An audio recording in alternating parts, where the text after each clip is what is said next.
Hello everyone, this is the Axle Shifter here, and oh boy, we have an interesting battle today.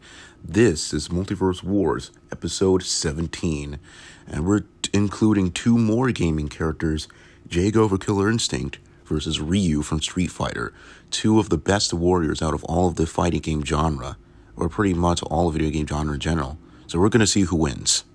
Also, we're going to be using the Jago from the classic Killer Instinct and the Killer Instinct continuation from 2013, of course, since I think both games are pretty much connected. So let's go now. Jago is one of the many protagonists in the Killer Instinct franchise. He made his first appearance the very first Killer Instinct game, but we're mostly going to be talking about his most recent version, or the most continuation version, Jago from Killer Instinct 2013. As a baby, he was abandoned by the Himalayan monastery, where he was adopted and trained by the monks of the Tiger, and became a highly disciplined warrior.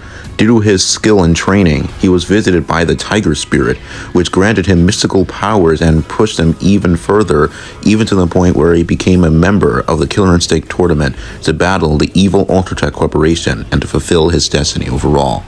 But we mostly talked about his backstory. Now let's talk about his powers and abilities.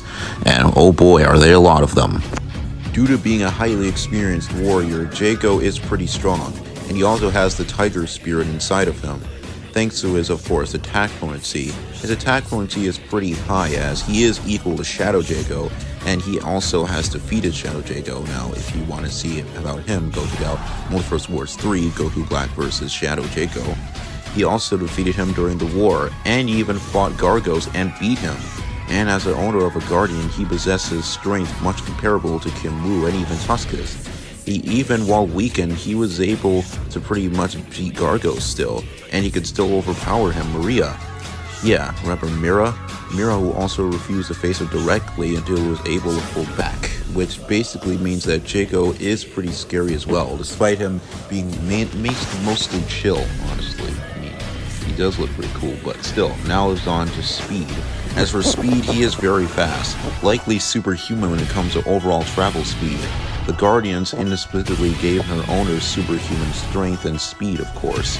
He also has a massively hypersonic combat speed, as he is comparable to Kim Woo, of course. And as for lifting strength, he actually is pretty strong as there, despite his somewhat slim appearance. As he is comparable to Saberwolf and Mira, and once again is equal to Shadow Jago, and once again, even while weakened by Gargos, his powers, he was still able to become stronger, and can also casually lift military vehicles. Durability is kind of hard to place, however, since it can be kind of inconsistent, of course, due to the fighting nature of Killer Instinct, and everyone being on the exact same level to make it more fair. So I would say it should be at least wall level plus, or possibly building, or even higher, as Jago is pretty tough, of course, as he has taken attacks from plenty other different beings that are most likely far stronger than him. And as for his ranged attacks, he can easily keep up with ranged attacks thanks to his sword, as he can attack with it from quite a far distance from other people. As for his sword, it's usually just called the Kura, a typical type of sword from eastern regions from all around the world. It also comes with a large curled blade, which is wielded by a single hand. He also has highly gifted intelligence when it comes to fighting, as he has been training for his entire life to become an ultimate warrior and the protector of the Tiger Spirit. But as for his weaknesses, on the other hand, if the Tiger Spirit becomes lost or is severed, he loses his Kura and superhuman abilities, which is basically becoming a regular human at that point, with no longer having all of his powers and training abilities. But he does still have the training, but just no longer the power. But overall, Jago is still a main protagonist of the Killer Instinct franchise for a reason. He is a highly skilled warrior who is capable of taking on many other beings who are more likely stronger than him or as strong as him. But after his weaknesses, of course, he will lose his powers if the Tiger Spirit is separated from him. From one fighting game warrior to another, Now let's discuss Ryu. Ryu is the main character, well, at least the lead character of the Street Fighter franchise. Ryu is a stoic Japanese martial artist who wanders the globe seeking out the meaning of a true warrior. He can easily be recognized by the sleeveless white karate gi or a red hijack headband, depending on the game, of course. He's trained alongside his friendly rival Ken under the mastery of Goder and the victor of the first Street Fighter tournament. His encounter with his master's nemesis Urka during Street Fighter Alpha sub-series awoke the untapped Sunso, or no intended intent. Within him, all his power was eventually overwhelmed in Street Fighters like V. But now, let's talk about his powers, abilities, and skills. As for attack potency, it's very strong, just like Jago. It's at least small building level, as he was able to match up against Sagat in the first tournament and establish himself as his rival across the Alpha series. Also, a replica of Ryu's Alpha self was the only opponent who really gave him troubles, and after Alex was pretty much just kidnapped by Shildo, equal to Kinmasters, Ryu eventually won. And it could easily be closer. It can easily range from small building to large mounting level with the Sensu, had they defeated, of course. As for speed, it is high hypersonic travel speed and combat speed, as he kept up with Sagat in Street Fighters 1 and Street Fighters Alpha, and even matched up with him, of course. It's also pretty much lifting strength is at least comparable, if not superior, to Zangief, as higher levels of ki are equivalent to higher muscle power, of course. And now let's move on to talking about striking strength and its least small building class. I mean, his strikes are pretty tough and it can easily hurt you.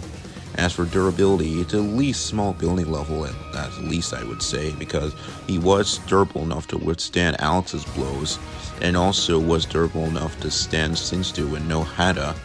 And also Ryu can use the same power that's defeated Seth.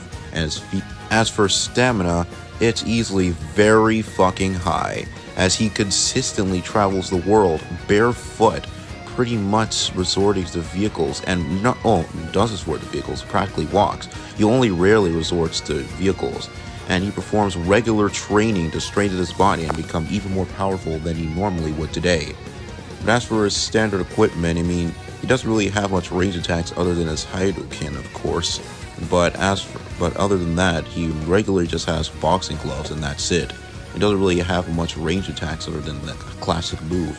But as for his weaknesses, Ryu can eventually lose his calm sometimes, especially when unleashing the Senju and no Hado, which turns him into a berserk blinded by rage, which could hinder his fighting abilities, as once again, when you're angry, you don't make very good decisions and you eventually regret them. But overall, Ryu is still highly powerful and is one of the main top video game characters of all time for a very good reason. And now it's time I talk about who would win this battle. Now, despite the two being highly experienced warriors who constantly fight and train on the daily, in the end, when it really comes down to it, I'm gonna have to give this victory to Ryu. Now, don't get me wrong, Jago is no slouch at all. He is highly skilled in his very own right, but in the end, Ryu has just shown to be consistently more skilled overall. Now, once again, Jo is also very intelligent and very skilled when it comes to fighting, but as for striking strength and speed, Ryu is easily faster, as Jago is only superhuman, while Ryu is high hypersonic when it comes to both travel and combat speed. Also, Jago has the weakness of the Tiger Spirit possibly being separated from him, while Ryu never has to worry about that since his warrior spirit will always be inside of him. But just like Homelander versus Titan, both characters do have some advantages over each other.